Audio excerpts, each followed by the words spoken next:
Good evening. I'm calling to order this meeting of the Board of Water Commissioners. This meeting is being held in person and/or remotely as an alternate means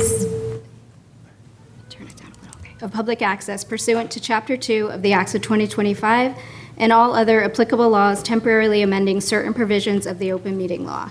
You are hereby advised that this meeting and all communications during this meeting may be recorded by the Town of Hingham in accordance with the open meeting law. If any participant wishes to record this meeting, please notify the chair at the start of the meeting in accordance with Mass General Law, Chapter 30A, Section 20F, so that the chair may inform all other participants of said recording. Is anyone else recording the meeting? Excellent. I will note for the record, participating, myself, Liz Klein, Julie Straley, and Bill Ramsey is participating remotely this evening. We have a distinguished guest, Representative Moschino, in the room as well. So welcome. Thank you for being here. First on the agenda is approval of minutes. Are you ready to proceed? Yep. I make a motion to approve the minutes dated January 28th, 2025. Second, roll call vote. Julie? Aye. Bill? Aye. And I'm an aye as well. I make a motion to approve the minutes dated March 11th, 2025. Second, roll call vote. Julie? Aye. Bill? Aye.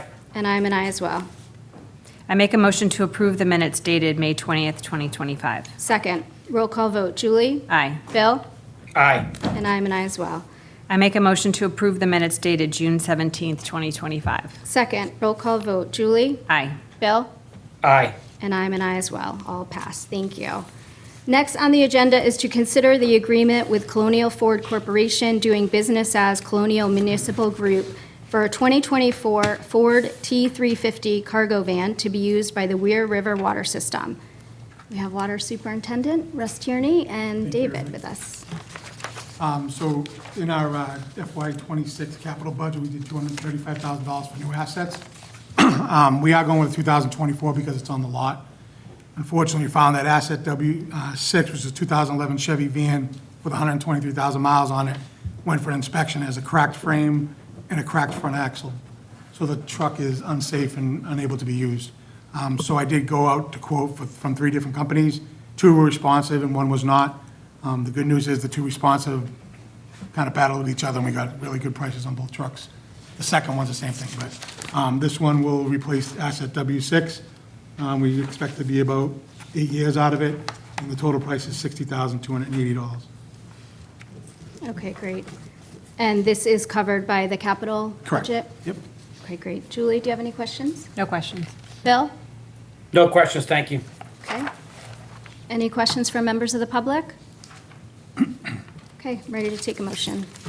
I make a motion to approve the agreement with Colonial Ford Corporation doing business as Colonial Municipal Group for a 2024 Ford T350 cargo van to be used by the Weir River Water System in an amount not to exceed $60,280.10. Second, roll call vote. Julie? Aye. Bill?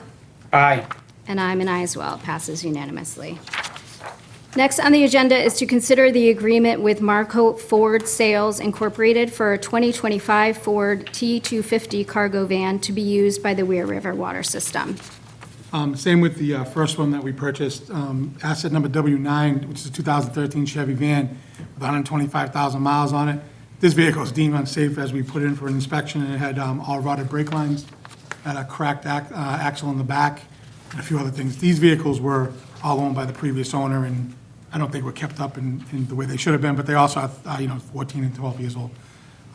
So we went out to price from 3 different companies, got 2 back, 1 was non-responsive, so we gave it to Marquardt Ford, who we have dealt with before, so we gave them for this one for $65,990. Excellent. And again, this is coming out of the capital budget. Correct.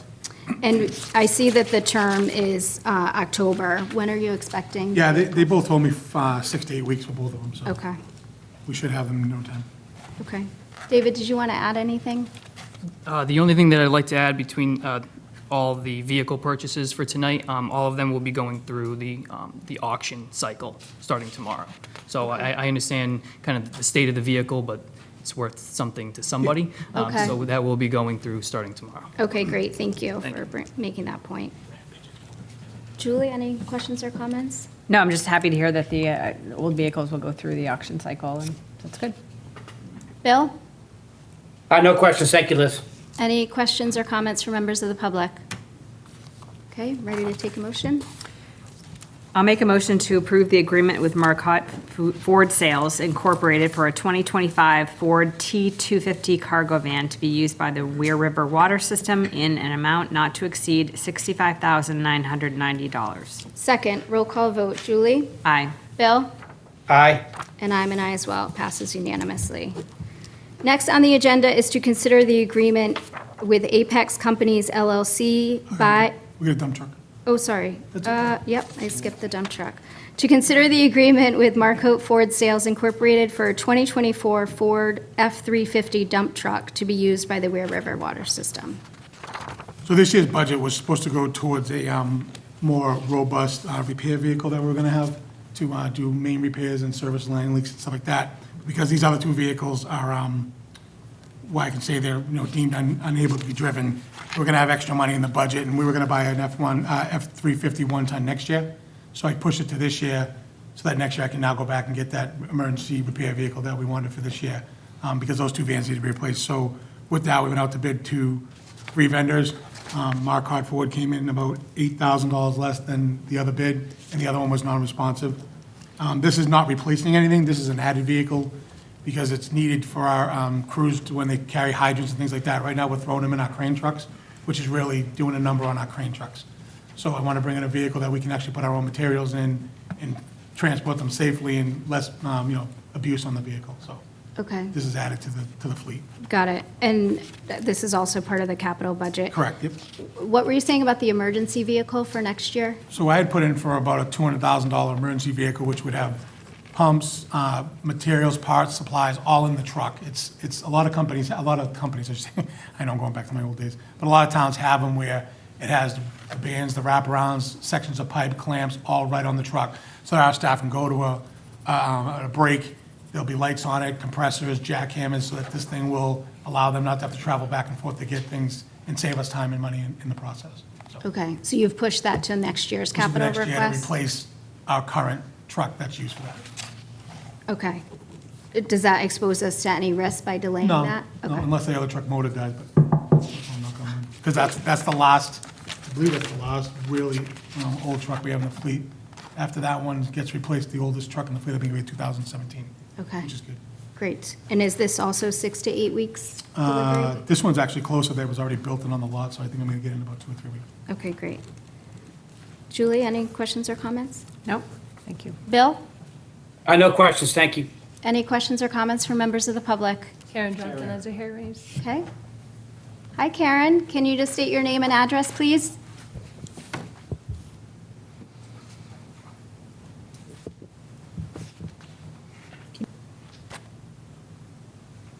Can you hear us? Are you able to hear?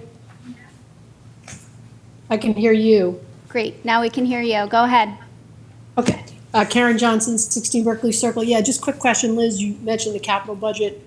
I'm just curious, do any of these purchases have any effect on rates? Russ was mentioning the budget. I'm assuming they're built into the rate projections for this fiscal year. Yes. And Yep. then as a follow-up, if the trucks return anything at auction, that would go back to sort of net out the cost of any new vehicles? Is Yeah, so that goes fair? into we have a budget line item in our revenue source that comes in from auction stuff, so it goes into the revenue source for the Weir River Water System. Okay, thank you. Yep. Thank you very Thank much.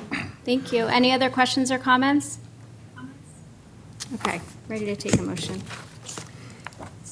I make a motion to approve the agreement with Marcotte Ford Sales, Inc. for a 2024 Ford F-350 one-ton dump truck to be used by the Weir River Water System in an amount not to exceed $80,925. Second, roll call vote. Julie? Aye. Bill? Aye. And I'm an aye as well. It passes unanimously. Okay, now on to Apex. And next on the agenda is to consider the agreement with Apex Companies LLC by and through its wholly owned subsidiary Environmental Partners Group LLC for Phase 1 of the water treatment plant capacity evaluation and PFAS study for the Weir River Water System. So as everybody knows, PFAS is one of the largest growing contaminants, emerging contaminants in the drinking water industry. By 2031, we have to meet some much stricter guidelines for PFAS, so we want to get ahead of what we may need to do at the plant. Along with that, there is some other things that we need done with the plant capacity-wise. So we decided to loop this into one proposal where they can look at the capacity, how we're going to treat it, and how we're going to make sure our PFAS stays low. I do have a PFAS report in my other reports, so I'll go over the numbers, but we are still doing very well with PFAS in general. But we also don't want to get to the point where all of a sudden it turns in the wrong direction and we don't have the ability to treat it properly. So this study will take about 6 months, and once it's done, we'll know what we're going to need to do, what we need to invest if we have to in the treatment plant to make sure that we can meet the PFAS levels of 4 for the 2 contaminants that EPA has set forth so far. Besides that, the capacity study is also going to let us know going forward how we can handle our growth and things like that within the system. We did do a capacity in the master plan, but this is going to be more in-depth to really narrow down where we are with everything, so. Okay, great. We have talked about doing a PFAS kind of information session, a public meeting. Will there be opportunities to have public sessions with Apex, like during this process?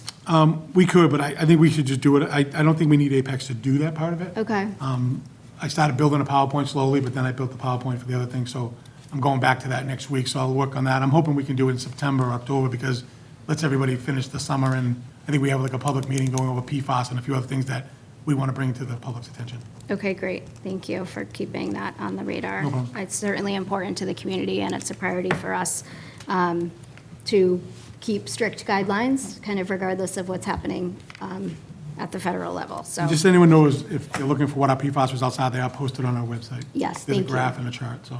Excellent. And how often are those posted?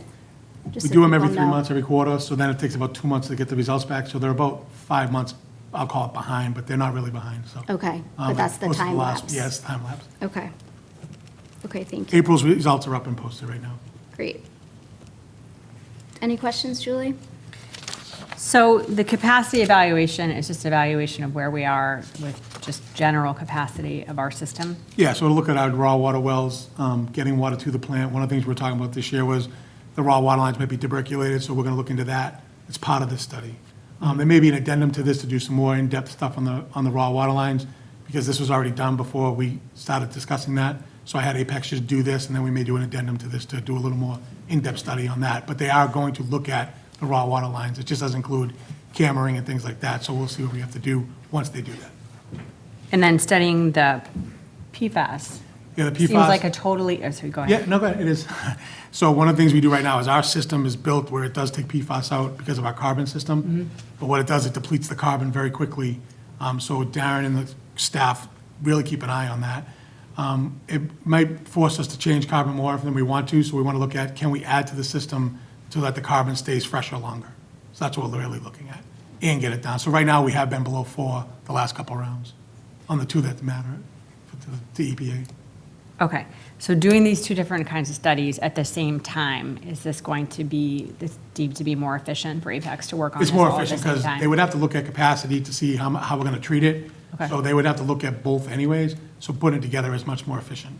Okay, and that you, the town has worked, or wherever water system has had Apex do work for it before? Yes, correct. And so you're comfortable with their ability to, and their proven track record about at least, especially the PFAS study? Absolutely on the treatment side, yes, absolutely. Okay. All right. Just one more question, and then Yeah. I'll pass it to Bill. Can you just talk about the funding source for this?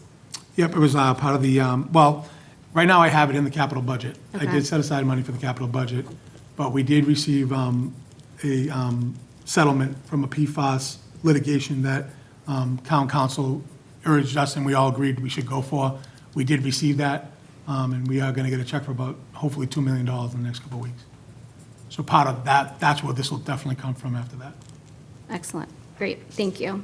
But I do have in the capital budget to keep moving forward, because I don't want to hold it off while we wait for people to send us checks. Yes, appreciate that. Bill, any comments or questions? Yeah, thank you, Russ, for doing this. Obviously, PFAS levels is a big concern. We've heard from our residents, and the board's been asking about it for a while. Russ, how long is the study going to take? 6 months. 6 months. Okay, great. All right, well, any updates you can give to us during the pendency of the study is appreciated, and thank you for doing this. Yeah, so we're gonna do it like we did with the master plan. They're gonna do technical memos at each phase.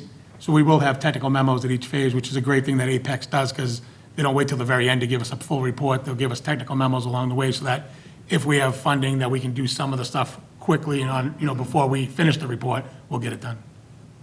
Great, thank you. Obviously, PFAS levels in our drinking water is a big concern for us as with other communities, so thank you. No problem at all. Any questions or comments from members of the public? No? Okay, I'm ready to take a motion.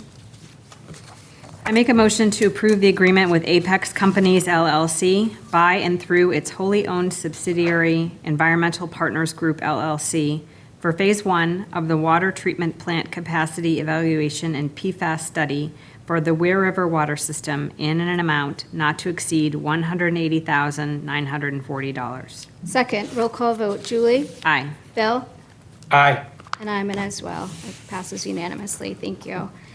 Next on the agenda is to consider the agreement with Hydra Dive Tech LLC for a cord pond pipe installation for the Weir River water system. So in 2021, we found that the active intake for Ackerd Pond was only about 20 or 25 feet off the shoreline. Unfortunately, we found out because as we had a drought at that time, we started to see the top of the intake from where we were. So our fear was that we were going to lose the pond as a supply, but everything stabilized and we were able to use the rest of the summer.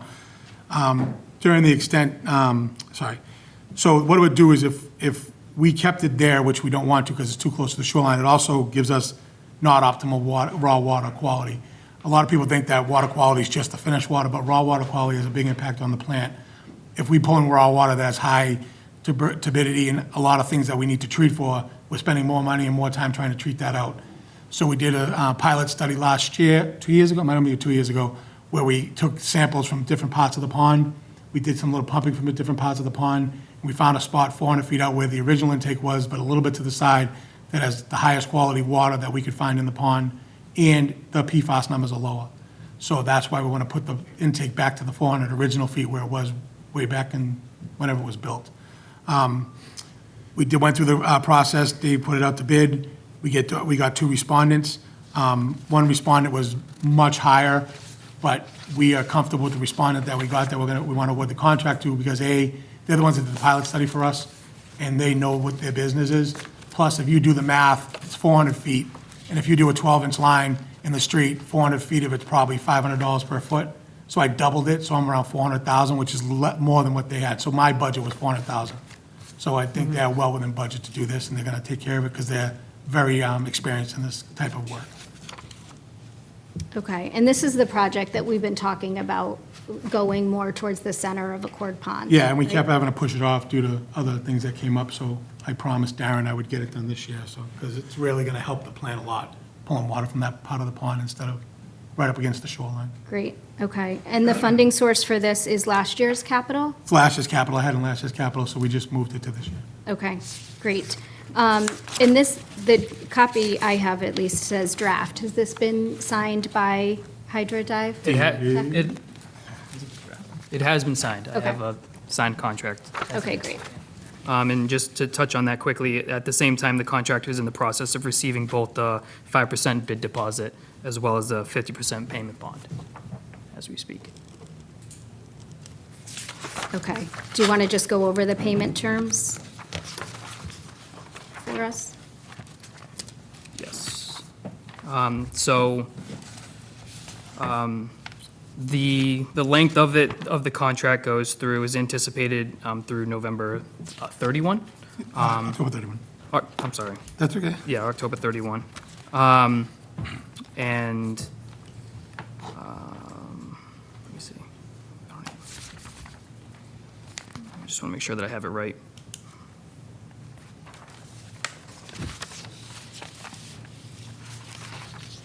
So this will, the payment itself will be invoiced to us after the work has been deemed satisfactorily by the town, by us. Okay, in full, or you mentioned the deposit?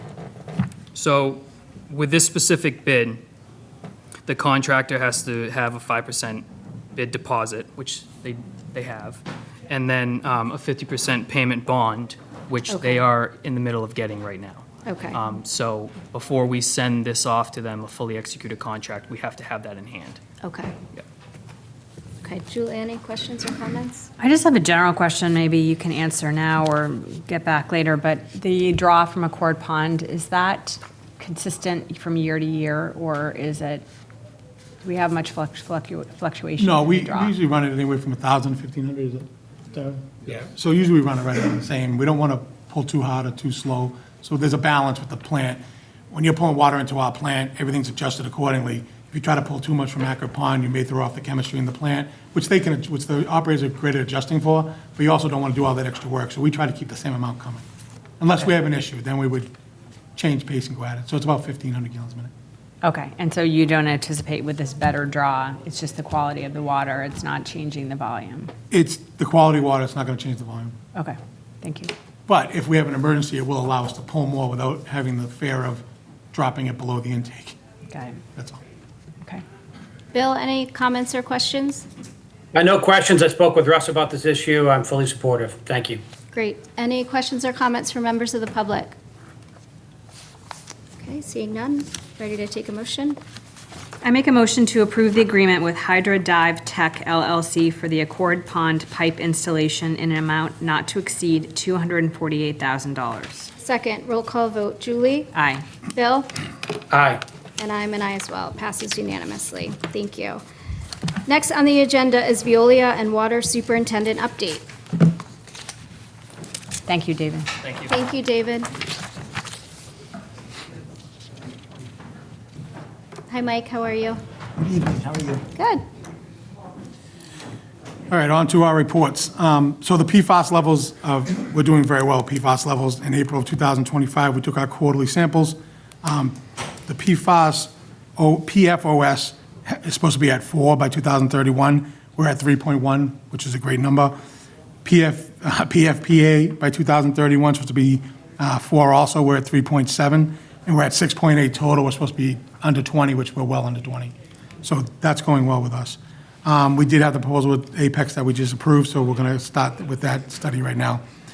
Capital projects, I know we've talked about these before, but we're still with Samoset, Manomet, Route 3A, the Acre Pond intake, which we just approved. The Nantastic Seawall project, that water main is going to start back up in September, and the tank timeline has not changed. I can tell you that the booster station design's at about 85%. We're working on the final drawings for submission to the building departments, and then we're going to schedule test borings for August and September on the land. Our main break history, we're keeping that up to date. I did meet with Apex on July 21st to discuss the revisions to the master plan. The master plan was prioritized on age, then hydraulic benefit, then break history. So we're going to revamp that bill to bring break history into it a little bit, a little way more on it. We had a really good discussion about it. They're doing a few things for me right now, and we're going to have another meeting in 2 weeks to start pushing that forward.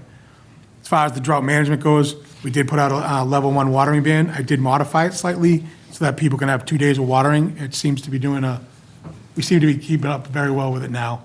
I haven't got the tank levels in a couple of days, but Darren will get them to me tomorrow so we can just compare everything and make sure everything's staying with it. We did get a few new boards up, and we have signs coming this week to put up around the town. Right now, the southeast region is in a level 0, which means there are no restrictions, but we have the right as a water system to modify and make them more stringent than what the state would like. But we do have to follow the state if it does go into a drought management going forward. And we just want to let everybody know there's absolutely no watering on Sundays. So we'll be sending crews out this Sunday to see if people are watering. There's absolutely no watering on Sundays. Next thing is the advanced metering infrastructure system. So one of the ways that we can control, we can see easier how much water we're putting out through people's meters, and then when we're pumping so we can control unaccounted for water, is installing an advanced metering infrastructure system. What the system does is it reports back to us every day on how much water has gone through residential meters the day before. We have we're putting together a bid right now with Apex. It should hit the street in early September. And what it's going to do is allow us to do this probably in 3 phases. That's how we laid it out. If we can fund it quicker, we will, but right now we're going to put it out in 3 phases. We're going to start in Hull, work in North Cohasset. We're going to work our way up through Hingham, and then out to the high service in South Hingham will be the last area to get these new meters. The biggest thing is because Hull is so far away from us, and that's where we have our most issues with meters right now. We want to get Hull back to where they should be, where every meter's reading properly. So we've been really focusing our attention on it. And the other thing is the HMLP transition. As everyone knows, we were talking about transitioning over July 1st with customer service. After meeting with everybody involved, we thought it was in the best interest of the towns and the system and the billing system to just put it off 1 year and make sure everything's perfectly in line before we switch over. We did put a notice to go out to all the residents in the next week, just finalizing some of the comments from everybody, and we should get that out next week into a mailer to every single customer we have. And that's it for me. Nice. Thanks. All right, just a little update on the unidirectional flushing program. We had our technical, our hydraulic modeler, make a slight revision after speaking with Russell. We wanted the sequences that are running into Hull to start at Turkey Hill Tank, just makes sense, and go out. So they modified that program for us, the plan. So when we finally do get to it, our crews are locating and exercising valves for the program. Up to this point, 10 broken valves have been, that are required for UDF have been identified. 3 in Hingham, 7 in Hull. We're making preparations right now to have our crews replace those. And in addition, another 10 valves have been found to have rounded operating nuts. After so many years and gate wrenches getting on them, the corners just get worn off and you can't operate them. And here's the opposite. There's 3 in Hull, 7 in Hingham. But for those, we're going to go out to an outside contractor, Hydrotech. They've got the technology to replace those nuts without excavation. They've got the tools where they can go down, remove the old nut, put a new one on, and bolt it on there. Just more efficient. And Just an update from Mike. cost-effective. Yeah, just an update from Mike. I got a call on my way here that Hydrotech should be in here, not next week, but the week after. Perfect. So I've already planned on them coming. I just need the list to be finalized for them. Okay, great. The mapping, the break history mapping, that's been updated with main breaks from 2020 to present. And we're going to use that for deploying our pressure recording devices. Russell's going to buy some hydrant-mounted ones for now until we get the permanent units installed. And so we'll use the mapping, we'll identify where the clusters of breaks are, and we'll put the monitors, the data loggers out in those areas and see if we see any transient spikes in pressure or what may be causing our issues. And then our technical and performance team is setting up a presentation. I'm sorry, Russell, I didn't get to call you today. On a Syrinix permanent system pressure monitoring system, and also the Voda AI that I spoke to you about 2 weeks ago. 'Cause that's new to me as well. I've used other systems that are similar. So they're going to give a presentation to Russell and myself on those. Great. Just have an update on the pressure recording devices. So we did order them. They're coming in within the next week or so. And David and I are working on an RFQ for a pressure recording system that's more permanent. We're going to put that out soon, but David and I are going to go over that this week. Great, excellent, well, thank you. The main break history and the tank levels, once you have enough information that we can kind of see the graphs or trending information, I'd love to be able to present that at one of these meetings. Yep. Great. Julie? Just a couple questions. One is about when you fix I understand when you fix the nuts, you don't have to excavate using Hydrotech. But the valves replacement, there has to be excavation for that, right? Okay. Excavated and the valve has to physically be cut out, removed, Yep. and a new valve dropped in. Okay, great. And then when do you, so you're laying the groundwork to be able to fix those valves so that you can do the unidirectional flushing? You plan to do that in the fall? This fall? Or? Flushing in the fall, yes. Yeah. The valve work is going to start within the next few weeks. Yes, to prepare you to be Correct. able to do the flushing. So the idea is to do the flushing this fall. Yes. Okay. And then, Russ, your presentation that you gave 2 weeks ago, I thought was excellent. The information that you gave about the history of the system, history of breaks, and the plans that you have for the water system going forward. So you are going to make that presentation available after you present to the town of Hull, the select board. Is that coming up soon? Tomorrow night. Okay. So I'm going to meet with the town's Hull Select Board tomorrow night. I'll give them the presentation, and after that, I'll make sure everything's clean, and then we'll post it up on the website. Okay, great. And then finally, I just have a quick question about capital. We just went through and approved all these great capital expenditures for the system. Can you, when you're talking about capital as part of the budget, can you just quickly summarize the recent history of the water rate increases? When was the last time we had a water rate increase or a capital surcharge? So, we've never had one personally, a capital surcharge. Yeah. The capital surcharges right now that are on your water bill are from the previous owners. One of them's for the treatment plant, and one of them's for what we call our RAM. It's just for doing water main work and things like that. The last time we had an actual rate increase was in 2021 when it went 10%, which was a planned increase by the previous owners. And the whole town was aware that when we bought the water system, that rate increase would happen. Since then, we have not had a rate increase or a capital surcharge on the bills. Prior to that, I went through a bunch of stuff today and found that over the past 10 years, from 2008, it appears that Aquarium went up approximately 5% a year on average. I know there were some really big increases. One in 2008 was like 20%. But after looking at all the details and all the information I could gather in a short period of time, it appears to be about a 5% increase. If you take that with what we've done over 5 years, we've only had a 2% increase each year. And we've managed to do a lot of this capital work that we've gotten done, so. Okay, great, thank you. Excellent. Bill? Thank you. A couple comments. First of all, I totally agree with Julie.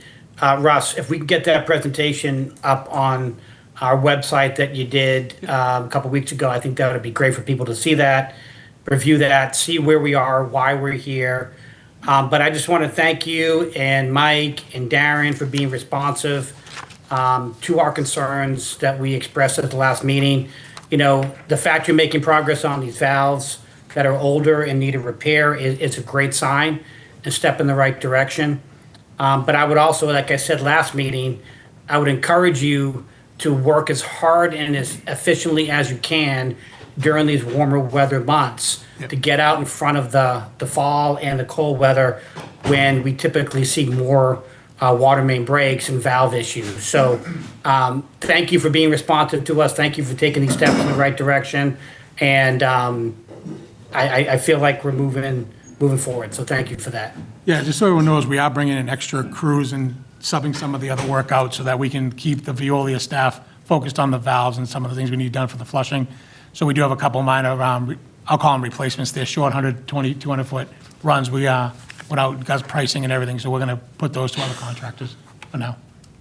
Thank you for that. As I said at the last meeting, we need to look at where the problems are occurring and get out in front of those proactively to avoid breaks in the future. And it sounds like you're doing that, and I'm very appreciative of the work you're doing. No problem. Excellent. Any questions or comments from members of the public? Sure. Do you mind, do you want to cut? They won't be able to hear you at home if you don't come to the mic. Sorry, Joan. Joan Moschino, State Representative, 3rd Plymouth District, resident of Hull and a former Hull selectman, and I just wanted to say thank you. Echoing Select Board Member Ramsey's remarks, I was there in 2008 when we got the 20% increase, and what was most frustrating about it was that none of the investments of the rates were in the infrastructure. It was all to pay for main breaks that they were dealing with as an emergency basis. So there was nothing proactive, and a lot of the system is very old, and it was break after break after break, and it's been a long time getting to this point, and we're here tonight with the congressman, but I did just want to say in advance, listening to your meeting, it's been really tremendous how professionally you've approached it, the thoughtfulness, the investments, keeping in mind of the rates and that people need to keep those rates steady and stable and reliable. And I just think you're doing a tremendous job. And as a former select board member from Hull and your state representative now, I just wanted to say thank you for all your tremendous work. Thank you. Appreciate your Joan. perspective and the feedback. Excellent. And welcome, Congressman Lynch. We're almost done. Any other questions or comments from members of the public? Okay. Is it public comment time? For related to the water company. Okay. I will take a motion to adjourn then, and we'll move on to select board. I make a motion to adjourn the meeting of the Water Commissioners for July. Oh, I'm sorry. We have a hand. Oh, Karen Johnson, go ahead. Again, quick question, Karen Johnson, 16 Berkeley Circle. Again, just great progress. It is really gratifying to understand where we were, as Representative Machino just reminded us, and where we are, and that we are controlling our destiny under the leadership of the water commissioners. I'm really intrigued by the update of the master plan and the addition of break history into our analysis of prioritization for water main work. One, couple questions I guess I have, don't need an answer tonight, but as you know from one of the last meetings I attended, I'm really curious about the Citizens Advisory Board. I do think that that group could play a role in serving as an ambassador for the good work of the water company and vice versa, be a sounding board for citizens who are concerned about their water resource. So, that was an important piece of the governance structure that I'm just curious about the status and the plan for that.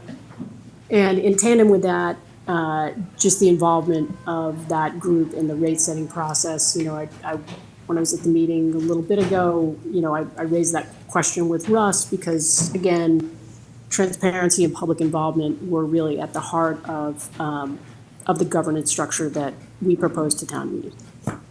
So Julie and I have been working with the CAB directly to make sure that they're going to have a meeting this month. We're going to get them re-engaged and make sure that they're all engaged in what we need to do going forward. And it's definitely going to talk about the surcharge for the tank and what we're going to have for meetings in the fall to get that out to the public. I know we've been talking about it publicly, but we're going to have a real, meeting with everybody to talk about it. So that's all going to happen, definitely, Karen. Okay, I appreciate it. Thank you, Russ. No problem, Karen. Excellent, thank you. Any other questions or comments from members of the public? Okay, now I will take a motion to adjourn. I'll make a motion to adjourn the Board of Water Commissioners meeting for July 29th. Second, roll call vote. Julie? Aye. Bill? Aye. And I am an aye as well. We are adjourned.